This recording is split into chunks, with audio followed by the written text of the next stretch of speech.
हे साहिल, बोल ना बाळा. काय झालं? असं का शांत झालास? भरलेल्या डोळ्यांनी साहिलकडे बघत मॉमने हळूवार त्याला प्रश्न केला. मॉमचा असा हळवा आवाज ऐकून साहिलने डोळे उघडले आणि तो बोलू लागला.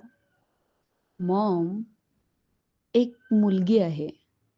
आय थिंक आय लाइक हर. पण तिला मी आवडतो का नाही हे माहिती नाही. पण पुन्हा पुन्हा तिला बघायची ओढ लागलेली असते. का कुणास ठाऊक? पण जितक्या वेळा ती माझ्या समोर येते ना, तेव्हा फक्त तिलाच बघत राहावं असं वाटतं. ती दिसली नाही की मग काहीतरी चुकल्यासारखं होतं. एकटा असतो ना, तेव्हा सुद्धा तिचेच विचार सारखे-सारखे मनात येत राहतात. तिच्या चेहऱ्यावर दुःख बघून मला वाईट वाटतं, तर आनंद बघून एक प्रकारचं समाधान वाटतं मनाला. I guess I am in love. यालाच प्रेम म्हणतात ना मॉम? सांग ना, तुझं आणि डॅडचं लव्ह मॅरेज आहे ना? मग तुला त्यावेळी कसं समजलं, की तू डॅडवर प्रेम करतेस ते? बोल ना मॉम. साहिल एकटक मॉमकडे पाहत बोलत होता.